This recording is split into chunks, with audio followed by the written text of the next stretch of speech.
You might not have realized it because of everything else that's been going on, but F1 reveals are in full swing. Normally, this would be the end of the winter off-season and the start of the hype for the new season, but with Hamilton going to Ferrari, Horner under investigation, and silly season hype, it's kind of been forgotten.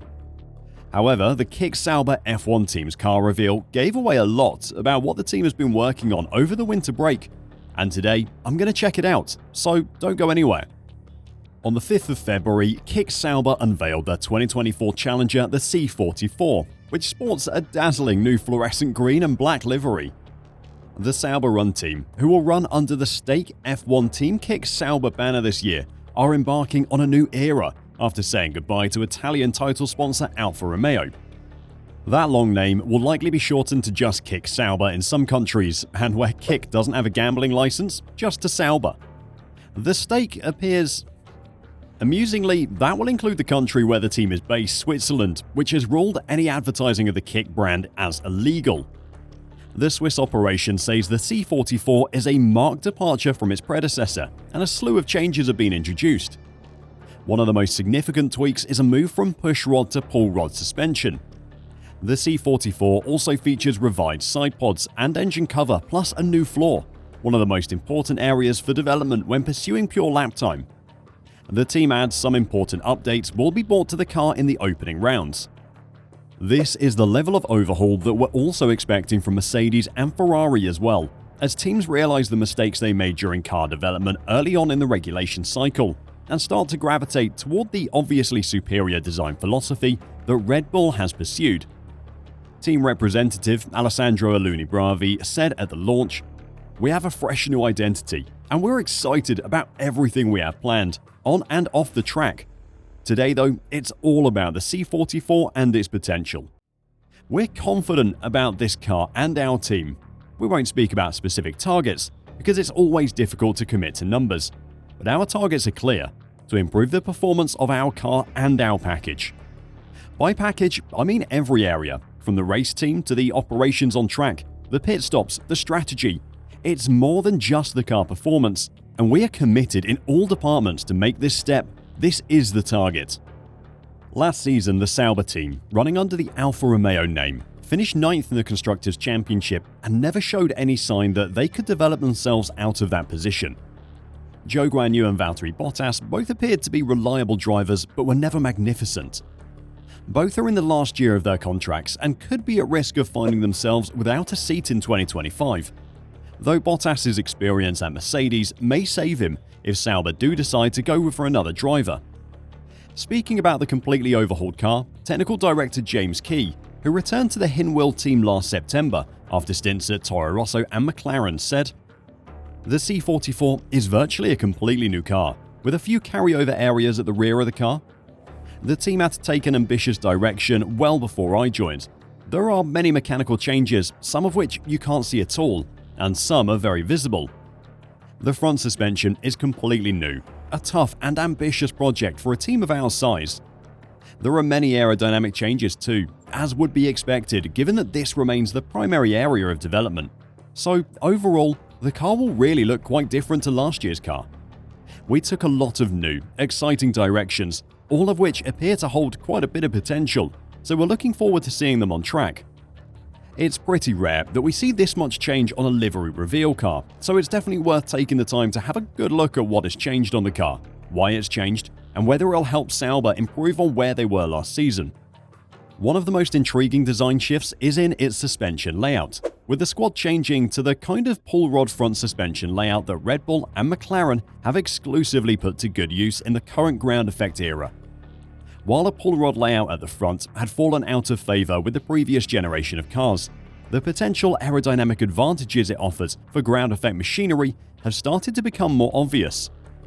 Sauber will not be the only team to make this change for 2024, though they may be one of the few to reveal it before preseason testing. Sauber technical director James Key, who oversaw McLaren opting for the pull rod front when he worked there previously, reckons that the aero gains far outweigh what is clearly not an ideal solution from a mechanical perspective, because components end up in a difficult to access location. Aerodynamically, it's absolutely the right thing to do, and it does have a positive effect, Key told motorsport.com. It's all about managing your front tire wake, and there are many other complicated functions you try to generate around the tire. It's one of the few devices you've got between the front wing and the rest of the car, so you want to use it to good advantage aerodynamically. The disadvantage, of course, is mechanically. It's absolutely not what you want to do at all. It's inside out and back to front. It's not a nice suspension design as such.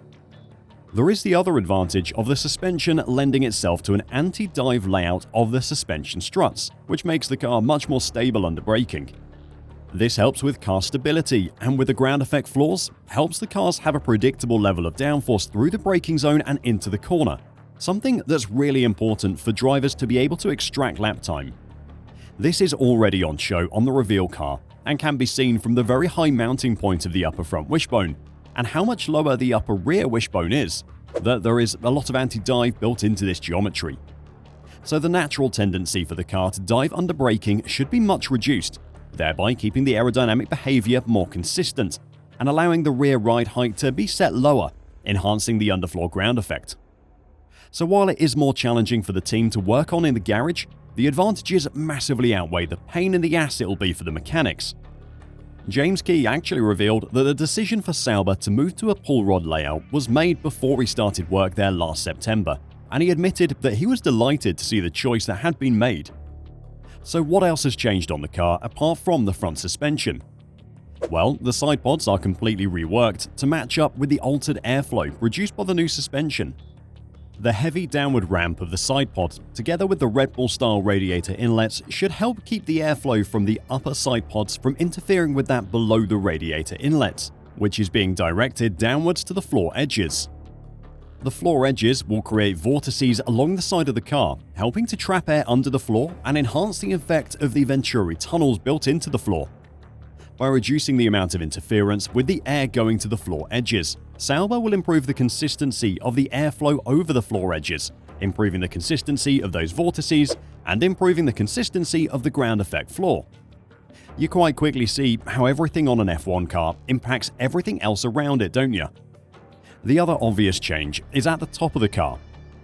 A regulation increase in the load test for the roll hoop made as a result of Zhou Guanyu's rollover accident at the 2022 British Grand Prix has meant Sauber has replaced its previous blade design with a more conventional A-shape.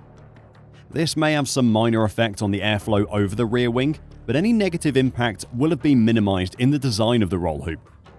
All these changes on top of the car will be matched up with changes and improvements to the ground effect floor as well. But until the C44 finds itself upside down or 20 feet in the air attached to a crane, we won't have any idea what has been done. Former Jordan and Stewart designer turned journalist Gary Anderson doubts Sauber unveiled their true C44 at Stake F1 team's car launch. Anderson claims in the race that he's sure the outer edge of the floor will change at pre-season testing. His reasoning is that the launch spec car's floor has very little detail. Every team will already have upgrades in the works for when the season begins, but the Sauber floor edge will be one to look out for. While the new car has some shared features with Red Bull's all-conquering RB19 of 2023, James Key was very clear in an interview with Planet F1 that the team have not tried to copy that car. The thing with aerodynamics is, you can see what other people have done, but it's so subtle. If we took a Red Bull front wing and went out, that car wouldn't go any quicker and probably goes slower, because it's the rest of the car that isn't compatible. So you can't just copy a car, and we saw that maybe last year when Aston Martin produced a very similar looking car to Red Bull, because it wasn't identical, but very similar, and performed a bit better, but it wasn't suddenly put into the front.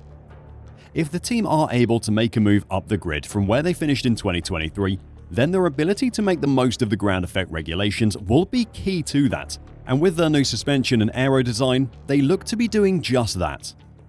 Do you think Kick Sauber will be able to improve on last season? Or will Valtteri and Zhou struggle again in 2024? Let me know your thoughts in the comments down below, and until next time, drive safe and bye for now.